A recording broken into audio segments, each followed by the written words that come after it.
在成都一定要吃的江湖菜馆子，这家超多人的自贡菜一定有个一席之位。各种鲜椒是它的灵魂，还要加上这种猛火爆炒，就连他们家的厨师都是地道的自贡人，每道菜都是这种锅气十足。和朋友点了他们家的香辣油焖虾蟹，每一只蟹上面都有着满满的蟹黄，还有这个鲜椒味十足的火爆黄喉。哇，真的好爽！用来拌上一碗米饭，饭张力真的直接拉满。还有这个鲜辣入味的鲜椒兔，而他们这个兔哈虽然是小坨的，但是超入味。我们还点了一份他们这个香辣油焖虾蟹，他们用的都是这个大闸蟹，而且每一只哈都是有那种蟹黄的，这种带蟹黄的真的很少见哈，吃得出这个蟹肉是很鲜甜的那一种，而他们这个香辣味哈把握的刚刚好，好好吃。还有吃自贡菜一定要点的这个火爆黄喉，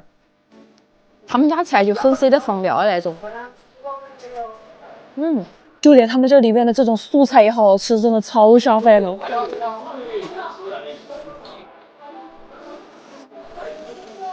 就是我感觉他们家每一道菜嘛，盲点都不会猜的那种，就是很自贡。